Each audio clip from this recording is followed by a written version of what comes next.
ကောင်းပါရောကောင်းပါရော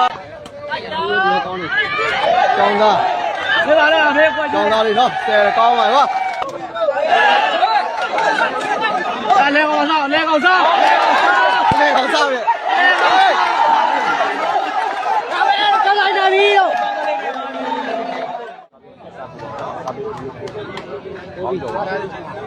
ဟာကောင်းပါရောဒီစီတယ်ဘယ်လိုဘိုးကြီးမှလည်းပွဲရှိကျောင်းသားလေးကဂုံတောင်ကောင်းတာဆိုဟာဒါပဲလေကျောင်းသားလေးစားပဲဟောပါဝင်နိုင်ချောနိုင်ဆရာဘက်ကဟိုချောပစ္စည်းရပြီ我们那旁边天啊，平时的话叫哪里吧？好吧，如果可能完了吧喏，不讲那啥呗，高嘛的瓜哈，必须的高了嘛。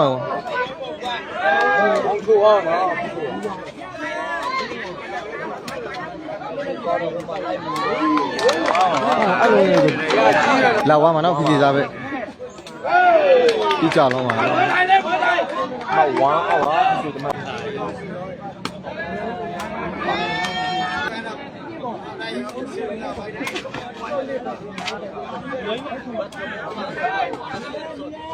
လောက်မယ်ကြည့်လာပါတိုးရတယ်ဝင်ရေးလာလို့မရဘူးဘယ်လိုလုပ်လို့နော်ဒါနဲ့ကန်ရလို့အဲ့လိုပဲနော်ခဏလားဆက်လာပြီမရပြဟုတ်လားကြာပါပြီကွာကြာပါတယ်ဒီကောင်းတယ်ကွာကျောင်းသားစာပေကဆင်းရကျောင်းဆင်းရဟာလောက်ကြည့်လာဒီမှာငုံကြောက်ကြတယ်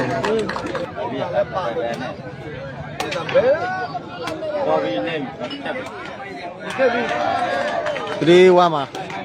ကျ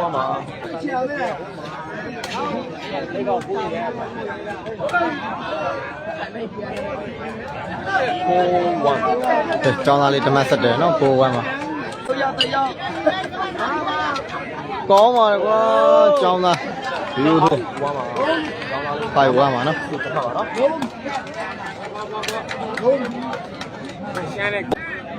ဒီပိုင်းနဲ့ကျောင်းနဲ့ပြင်ချပါဝေးပါနော်ဒီဆိုမေးစိတ်ရ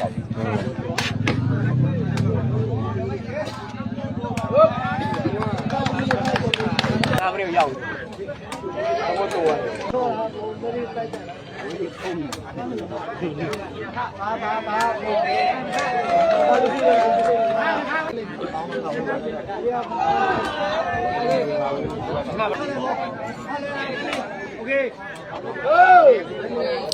တူးစပါနော်ဟုတ်မို့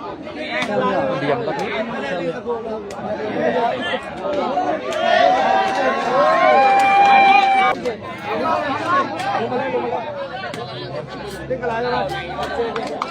ရက်ရှိပါကောင်းတယ်ကွာ line နေပါဗီဒီယိုခွင့်ရနေစထားတယ်ကောင်းတယ်ကွာကြော်ချပါနော်ဦးရဦးဝလေးတော့ချိုးပြီပြည့်စချိုးလာပြီကောင်းတယ်ကွာကျောင်းသားလည်းကောင်းပါ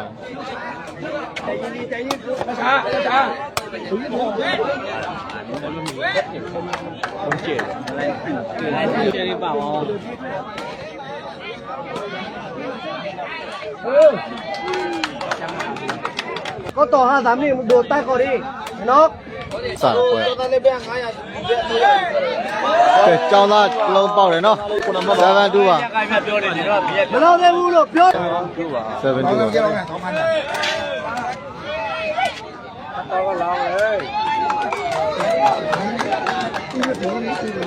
thấy thấy tôi thấy ngon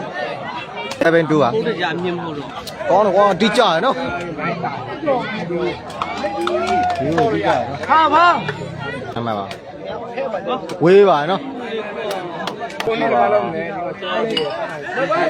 quê bài nó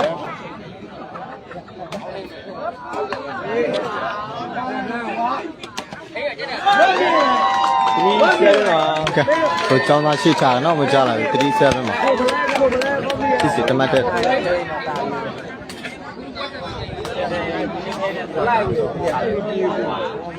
ုတ်ကဲ့ကိုပွဲပြီးမှကြည့်ရမှာနော်ဒါဒီစီရတယ်တန်းနေမြင့်နေနေတာငါးပိတ်နေမဟုတ်တဲ့အတွက်ဒီစီနေတော့စားပစ်မှာအပြည့်များတာတွေ့ရတယ်နော်ဘက်ကငါးပိတ်နဲ့မဟုတ်ဘူးနော်ငါးပိတ်6ခွဲလောက်ရှိတယ်ပေါင်းဒါကြောင့်ပဲလေ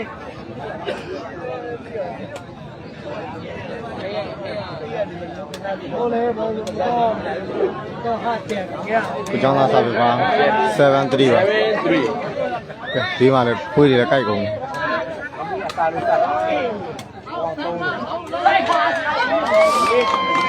ပြီဒီကညာပဲညာချိုးတာများ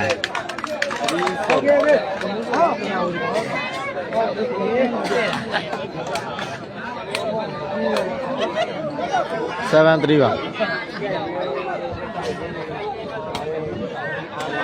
ကျောင်းသားလည်းကောင်းပါလေကွာကောင်းလာရပါဒါကောင်းမတိုက်တယ်လို့ပြောလို့မရအောင်နော်တစ်မှာကွက်ဒီကောင်းပါ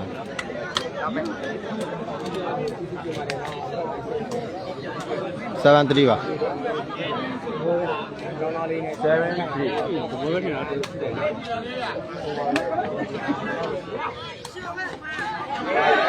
ကောင်းပါရောကောင်းပါကွာအဲ့ဒီပါနော်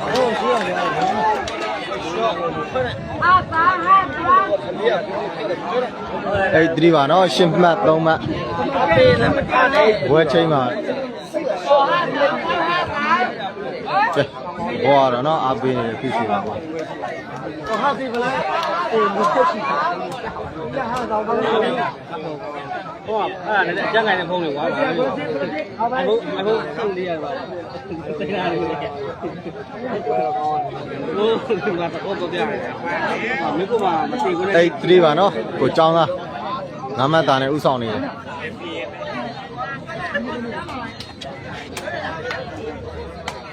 ဒါပေမဲ့ခေါ်လို့ကြော်ရောဒီတယ်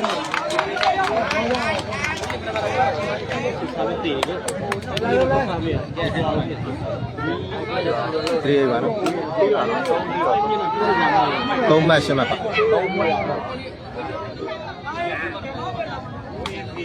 အကိုရပဲသွားတာလဲကားပါတယ်ဒီညမတွေ့ဘူးကို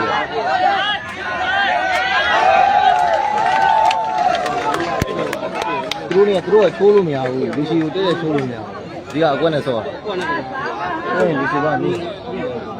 ကောင်းတယ်ဒီဘောလေးတော့နေ့တောင်တက်အောင်အေးရည်တော့ဆက်ရကောင်းတယ်ကွာကောင်းသားဒီပါလေအမေကွက်ကောင်းသားလေးနော်ဆယ်ကောင်းပါကွာ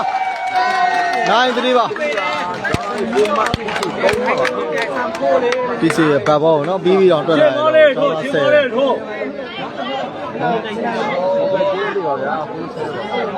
ာတော့ဘောကိုရတယ်ဘောနော်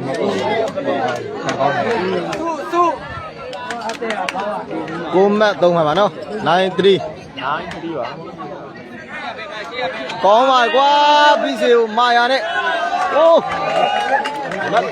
မာယာကြီးရနော်မာယာကြီးရဖေဘောလေးတို့ပဲညာမောင်းတောင်းသားလေးရိုးရိုးရနော်ဒီညမှာတော်တော်လေးကိုကြီးကြလုံးပါတယ်လက်3ပါနော်10မှတ်3မှတ်ဩဝေးပါနော်ဒါတွေက line နဲ့သွားမယ်ဆိုရင်မှတ်ရနိုင်တယ်နော်ကောင်းပါနော်ရေကောင်းတယ်ကိုတောင်းသားဟောကောင်းလိုက်လားကွာကြော်ချတယ်ကွာစစ်ကူမှန်သူချတဲ့လုံးနဲ့ကိုတိကိုတိလက်ခဲ့ကြော်ချနော်တကောင်းကြော်တွေပြင်းကုန်ပြလိုက်ပြတယ်တော့ချင်းဆမ်းမိုက်ပေါ့ပြလိုက်ပြလက်3ပါ10မှတ်3မှတ်3ပါ10မှတ်3ပါလားအားရောဒီကောင်ပါတယ်တော့အဲ့တော့ပြီးသွားမို့ဝေးတော့ဒီလူကိုပိုင်ကလိုက်ပါကြိုးပိုင်ကငါးတွေခွန်ငါးတွေလောက်ရှိတော့ခါတော့ငါးတွေခွန်လောက်လို့ရှိမရှိဘူးအလုံးငါးတွေခွန်ငါးတွေခွန်ဘယ်လိုလဲ3လက်ပါနော်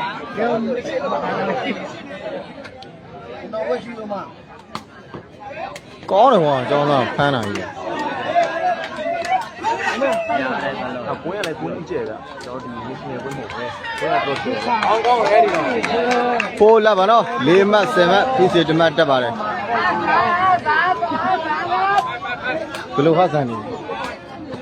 ဒီဘက်က9-3ပေးနေ ဟိုတော့ပါ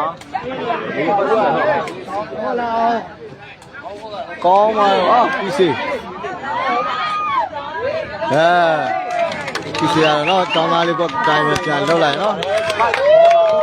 ဘောင်းရောထောက်ချင်းလေးဖိုက်လက်ပါကဲဖြစ်စီရတော့ရေတောက်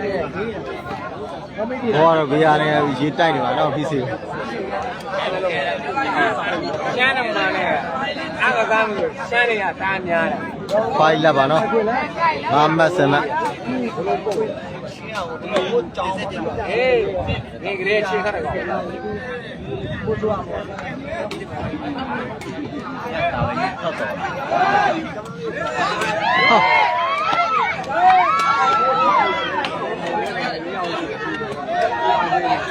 လို့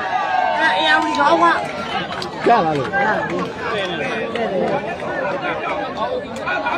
ခေါင်းသက်စုံနဲ့ပဲ့ထဲလို့ရပါတယ်နော်ပဲ့ကြောခေါင်းကြော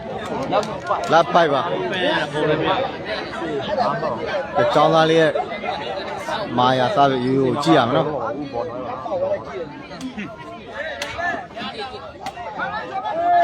ညာချိုးပြီမိပြီကောင်းပါကွာဒီစေဘယ်မှာ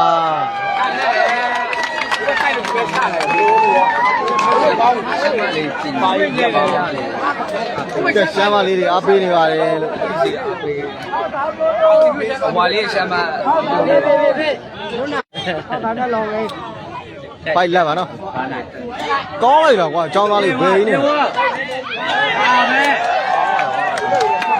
ပေးပါရနော်အားကြလေးစားပါရနော်ကောင်းပါရနော်စမ်းစားဖို့အဲ့လိုချင်းနေတော့ကောင်းတယ်လက်ဖိုက်ပါ ခေါ်ယူနိုင်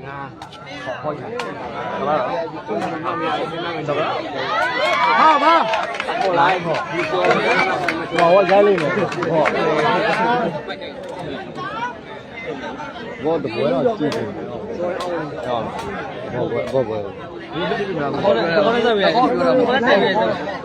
ဘောဘောဘယ်လောက်ကြည့်တယ် ပွဲကြီးသခွန်းတယ်ဘိုးဝယ်ရထားတယ် ဟာနေတယ်သုံးလေးပါ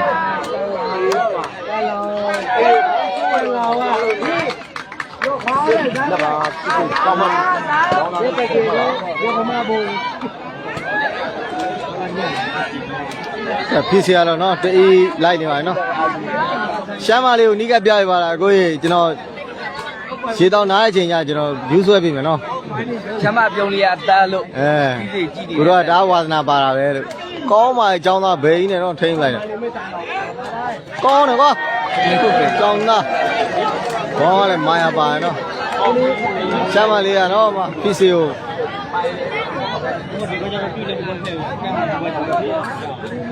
ဖြစ်စီကိုအပေးနေတယ်လို့စစ်လက်စစ်ပါနော် မနိုင်ဘူးကျွန်တော်လည်းမနိုင်ဘူးကျွန်တော်ချိုးရတာမနိုင် လက်စစ်ပါ ညာမာလို့ဖြစ်စီကကွာလို့ချိုးရင်ညာတယ်လို့ကြည့် ဘယ်ကြောပြီးအောင်လို့အမှန်တော့ပြေးတယ်များတယ်ပြေးလေပြေးတယ်ကြောကြီးပေါက်ဒီကြီးလို့ကျွန်တော်လိုက်တော့နေရှိရတယ်ကြောက်နေ စင်မနာမည် အဘွားကိုကိုတဲ့ကောင်မနော်ကောင်မကူညဘာလို့လိုက်မလာလဲလို့ဘယ်စောတကလေးနဲ့တော့အနှက်နေလားလို့ဖြစ်စီစားပဲတလုံးပေါက်တယ်နော်9မှတ်10မှတ် 4မှတ်ကစားတယ်နေရာ300နေရာ300တောင်းလေကြောပဲရှိလားကြောကြီးအောင်မထိုင်ပဲကြောမယ် ပါဝါပါလိုက်ဘူးပါဝါပါဘူးတော့ဘူး တော့300အမောကျွန်တော်နေရာကို300 အေးလာပါနော်ဖြစ်စီစားပဲနှလုံးစလိုက်ပေါက်ပါတယ် ဘာထောက်ရလဲတထောက်ဘာတော့ရ300ပဲ ป้าไอ้พันรับอยู่เอาไหมล่ะป้าถ้าต่อให้32 3 5ကြည့်နေတယ်ဘိုးက3 5ပေးယူတယ်ဟုတ်တယ်ကိုကကျောင်းသားတော့ မဲတော်ကျောင်းသားတော်ဒီကတော်ဒီကတော် ကြီးကြီးကျော်တာ ဟုတ်မှကွာ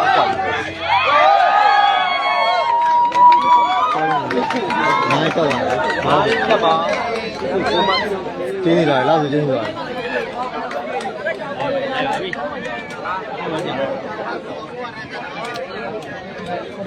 ကိုကျောင်းသားတော့9မှတ်ကွာရနေနော်ပြီးစီတအီးနဲ့လိုက်လာတယ်9လက်ပါ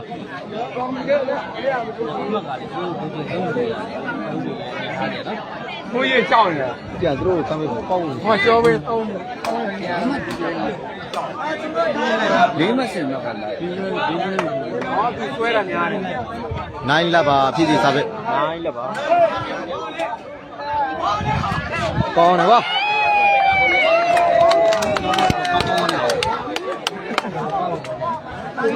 သူမဆိုင်မှာ ကိုကျောင်းသား ဒီအားရှိတာဗောဟုတ်ပါနှစ်ယောက်အားပေးနေ မမဘာမမလဲပန်းပန်းငူးနေလားမင်းလာခဲ့ပါတဲ့မှာဒိန်းတော်မှာအတွဲပြောင်းနေလို့ နိုင်ပါ ကောင်းတယ်ကွာရှေ့ချတာကြီးကြီးရောရှင်းစော့လာရင်တော့တောင်းလေးဒီနားဆိုဒီနားပဲကောင်းလုံးပါကွာ9လက်ပါနော် ကိုဝေးဒီဘက်ရှိတယ် ဘ ကို လောက် ဝေး ပါ ကို ပါ ထောင်တော့ ပြီးစီကိုချင်းလာတာတော်တော်လုံးဝစိတ်တည်ငြိမ်နေ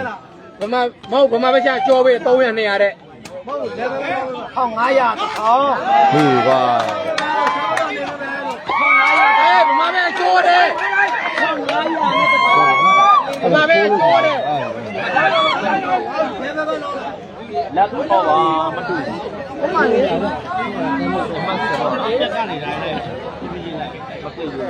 အကိုလက်ဩပါနော်10မှတ်တူပါဟုတ်တယ်ကိုရေလို့ စစ်လို့ပေးလာပါ ကြေးရတော့အများကြီးလည်းမထွက်ပါဘူးဒါပြင်ဒါဘေးကြီး1000လောက်တော့ထွက်ပါတယ်ဒီလောက်ပြီးစီရတော့ခဏကျိုးစီးနေပါတယ်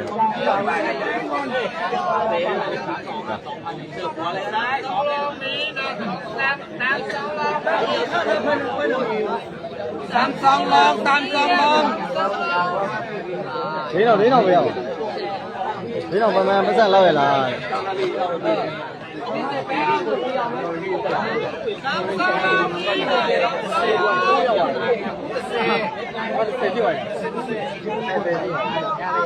ဒီစီတိုင်းမှာခေါ်ရပါ ဒီနော်မင်းဒီနော် ညာခွဲဩရှာမနဲ့ဗာ view ကျွန်တော်ဆွဲပြဖို့မေ့သွားတယ်ရှာမနဲ့ရောက်ပါလိုက်ဟိုဘက်ကအဲ ဟောကျွန်တော်ပြန်ကိုယူပြလို့လား စံစောလုံးနဲ့ရှာမလေး view ဆွဲပေးလိုက်ပြီလို့တောင်းထားတဲ့ကိုကြီး ဒီကောင်ကကြိုက်တော့ ဟောဒီဘက်လည်းရိုက်ပါလို့ကျွန်တော်ကျမ်းပါရိုက်ပါ ဟောတဲ့လားဒါထိုင်ကညာခွဲလူအနေထားပါနော်ဒါညီလေးတို့တောင်းတလုံးအိုင်းအဲလေးတွေပြီးပါလူသားစီရနော်ထိုင်ကညာခွဲကတော့ ညတော်လုံးနဲ့တော့ခေါ်ရိုက်ပေးရရိုက်ပေးဝယ်လိုက်ជីသေးဝယ်လိုက် ကိုယ်စားဟုတ်တယ်ဘုမခေါ်တယ်ဘုမပဲမရှိတယ်လေ စကူများတော့ ရတာမခေါ်တယ် လုံးမခဏ ကျော်ပေးတယ်ကျော်ပေးရမလေးရောသွားမယ်ကွာရလဲတော့တော့ကျဲတော့ကတော့ဆွဲခါတော့လို့ပြ ကွင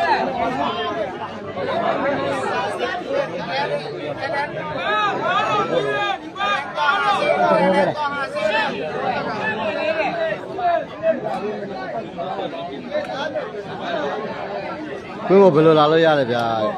သူ့ဆန်ခဲလာရ ။ဘာပဲမင်းတို့ငါဘယ်လိုလမ်းညောကွင်းဘယ်လိုလာလို့ရလဲဆိုတော့ ဒီဆောက်ရနေလို့ မင်းကြီးကြီးလျှောက်လာမယ်ဆိုရင်ငါလာကြိုလဲမယ် လဲကြတယ်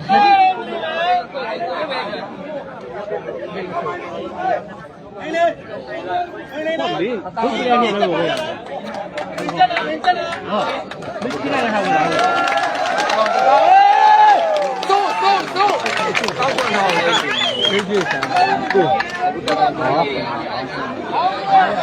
ဘူးလေမတ်တယ်ပြင်တယ်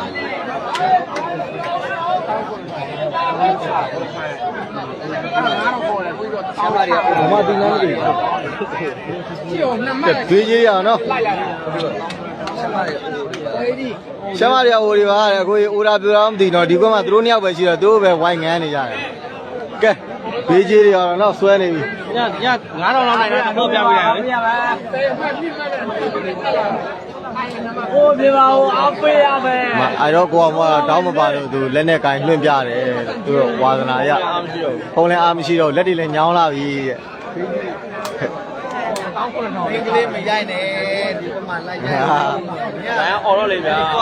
ကဲညာခွဲအနေသားတွေကတော့တော့ပေးတတ်နေတာတော်များပါတယ်သူကရှမ်းမပဲတွေ့နောက်ဘက်တွေလည်းလာဆော့လို့ရပါတယ်ဒီကွင်းကတော့ညမိုးလင်းပေါက်အခုထားလိုက်မိုးလင်းပေါက်နောက်တွေမှာရောရဲလဲတောက်ရပြရဲတောက်ရတယ်အရက်ကောရတယ်ပြအောင်ရပါတယ်နောက်ပါအောင်လည်းလာကျွေးပြန်နေပြီကားပေါ်တွေပါရော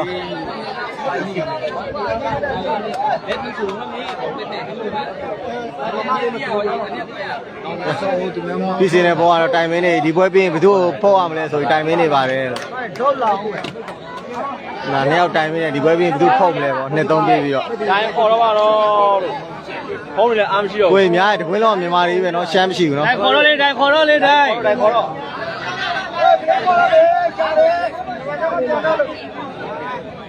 ဘုံအားမရှိဘူး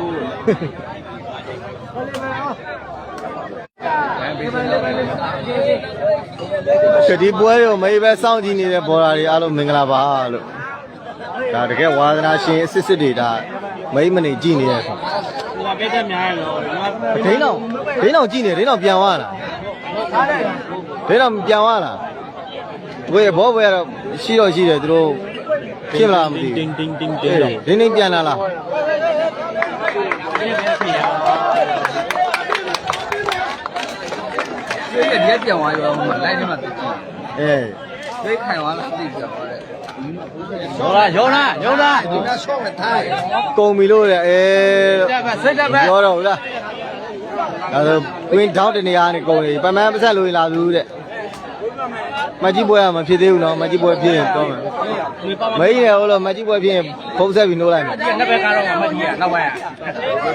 တော့မွေးကြမှာဖြစ်မကြီးပွဲကကဲပြန်စားပါရင်တော့ပြည်စီစားပြီတောင်ပြောပွဲဖြစ်တော့မကြီးရနှစ်ဘက်ကတော့လက်အောပါဝေးအေးပါကွာ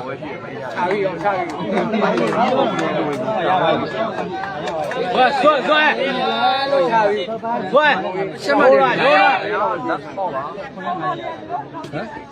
ရှမ်းမကနားရောက်ယုံနာပဲပါတယ်လို့ကောင်းပါနော်ကိုចောင်းသားဒီငိမ်မဲ့ထိန်းချုပ်ပြီးပြန်ပြီးတော့ခေါင်းနဲ့ကွက်ပစ်ထားတယ်လက်အောပါ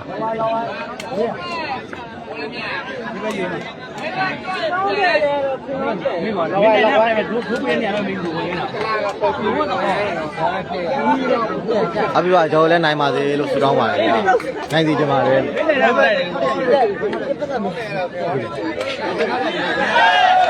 အဖိစေလိုက်တယ်ဗျာတောက်တွေတော့ကျိုးတော့မယ်ယုံနာက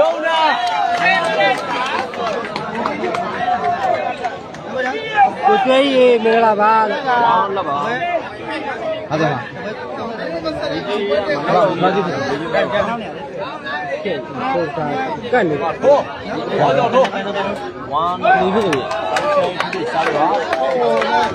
လောက်ဝမ်းပါတော့10မှတ်17မှတ်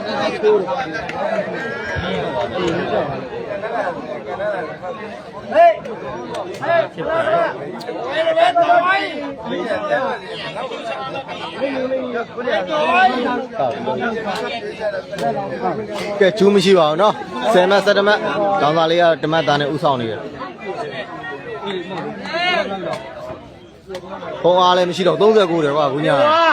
ဟာလို့ကောင်းပါလေကွာတောင်းသားလေးအားပေးပါဗျာမလာပါကိုကြီးမဲကြီးတဲ့ဘလို့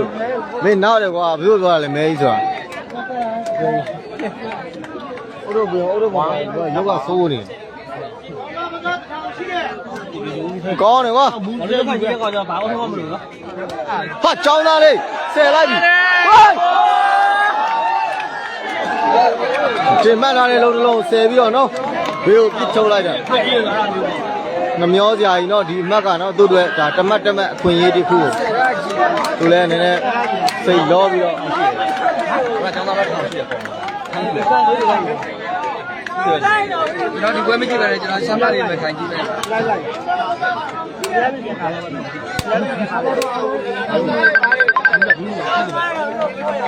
ချူလေးကိုယူလိုက်ဩဘယ်ကောင်လဲ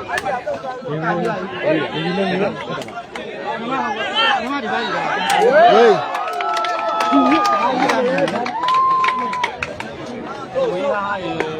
ပွဲအောင်စတမဆော့တယ်ပွဲတိုင်းပွဲတိုင်း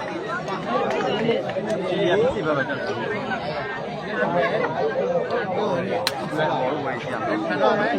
ဘလောလားစိတ်ဘလောလားစိတ်ကိုကျေးဇူးလား ဟုတ်ကဲ့ပါမူတော်အားပေးနေတယ်ကျေးဇူးပါလို့ ဒီဟောက်ကနေပြရတယ်ဒီ950အခါပြလို့အမကုသများပြရကြည့်ကြပါဗျာစနမတ်ဒီပြတယ်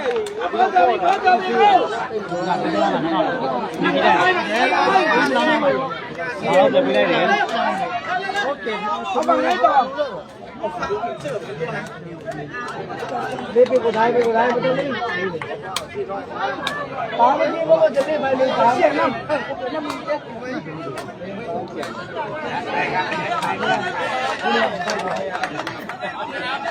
400แบ่งให้เขา400 FC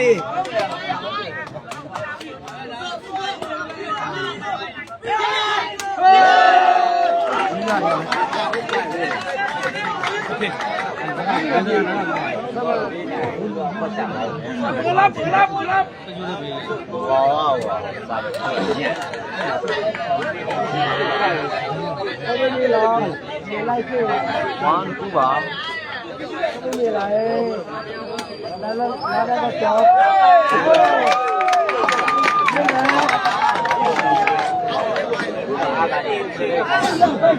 လောက်ကြီးလဲဆိုတော့ဘေးကြီးနေဆိုရင်တော့ဒီပွဲက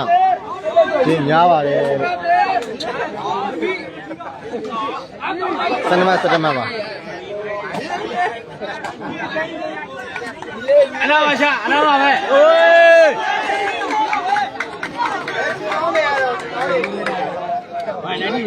ဟာကိုကလက်အောင်လည်းပြန်လုပ်ပေးတယ်။ထောက်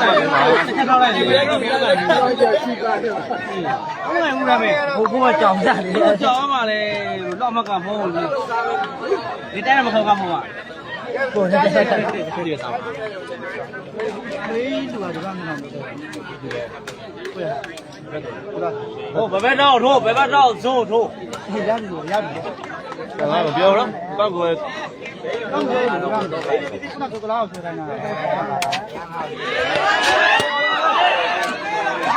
ဒီစီလိုက်ချက်ကိုတော့တော်တော်လေးကိုရှောင်လိုက်ရပါတယ်လို့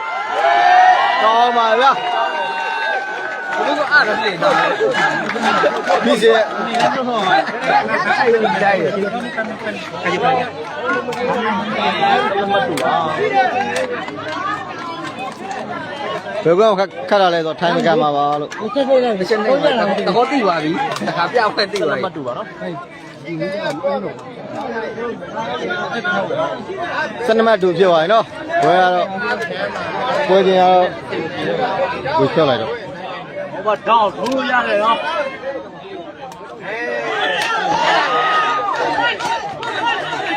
ညာမ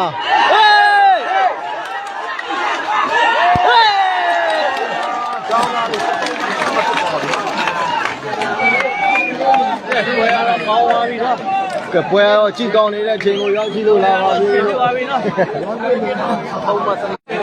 မိတ်သေးတဲ့ဘော်လာတွေအားလုံးမင်္ဂလာပါလို့မိတ်သေးတဲ့ဘော်လာတွေအားလုံးမင်္ဂလာပါလို့မိတ်ဘက်နဲ့ဒုက္ခခံကြည့်နေတဲ့လူတွေအားလုံးမင်္ဂလာပါရောက်ကြည့်စင်ပြေလားလို့တရားစားရတော့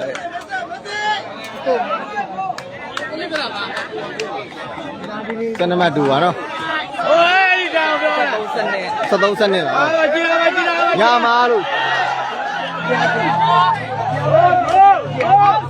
စားကောင်း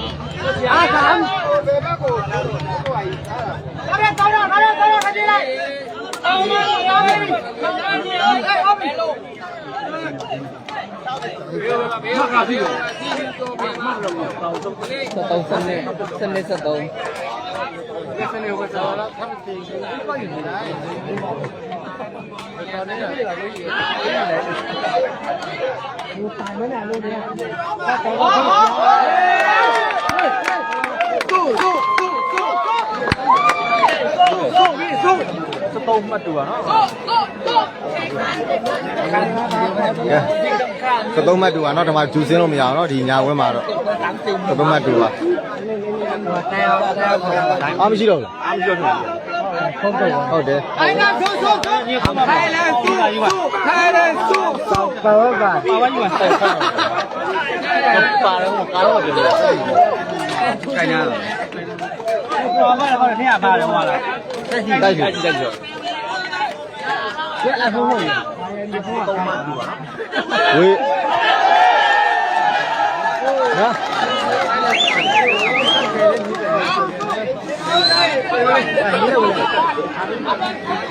ဝေးကျောင်းလာပါကို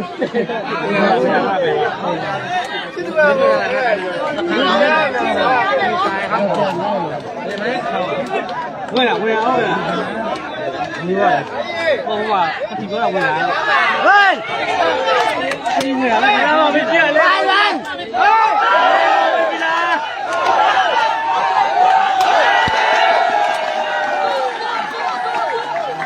ကျောင်းသားလေးက900ကြီးရဲ့ဝိုင်3ပါเนาะ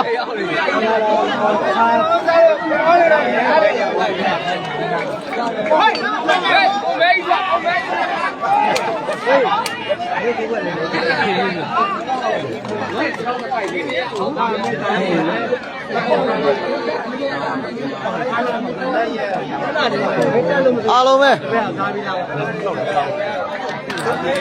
ကိုចောင်းသားလေးကတော့73မှန်းနဲ့ဦးဆောင်နေပါတယ်လို့ခင်ဗျာမင်းတို့အဘောလုံးနဲ့ပွဲဖြစ်လာဖြစ်တယ်နော်အဘောလုံးနေ3ပွဲဒီပွဲပြင်ဘောလုံးနေ3ပွဲရှိပါတယ်လို့ကျွန်တော်ကြည့်ချင်နေတဲ့ဘောပွဲဟုတ်မင်းတို့မအော်နိုင်လေဘောကြည့်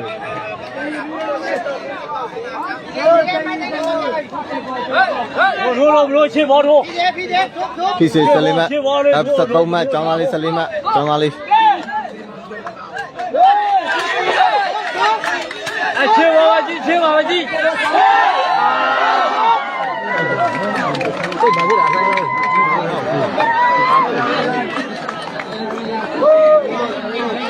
အလိုက်လိုက်ခါ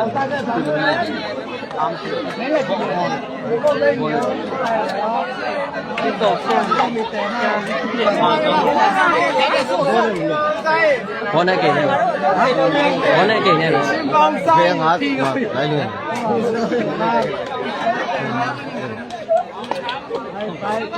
ဒီတော့ပါစားတယ်ဘရောပြတ်တော့3မှတ်14မှတ်ပါ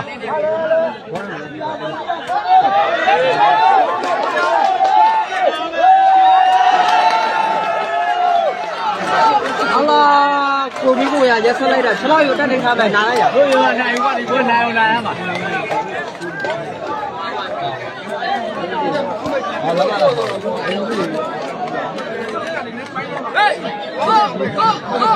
းပါတယ်မောင်ပြီးတယ်ပြီးပါတယ်မတော်ထိုးရရမှာဟုတ်ပါဗျာကျောင်းသားလေးဒါပဲ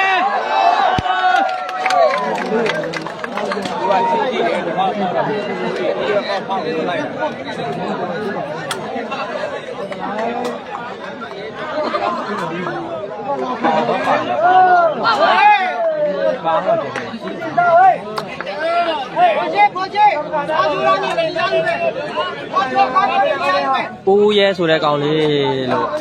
ဘေးကြီးတယ်ဘလောက်ကောက်သွားလဲလို့ပြန်သွားတာလားဟုတ်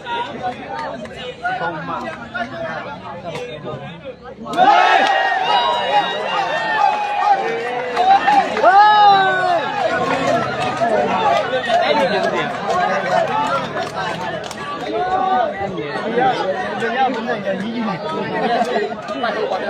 ကဲ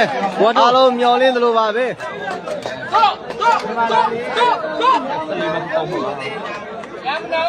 ဘယ်သူတို့နိုင်လဲကျွန်တော်ဘယ်သူတို့နိုင်လဲလဲကောင်စားလဲကောင်စား လဲကောင်စားရဲ့ ကျောင်းလိုက်တာပြီတော့နိုင်ပြီ ဟုတ်လားဟုတ်တယ်အားမရှိတော့စားလိုက်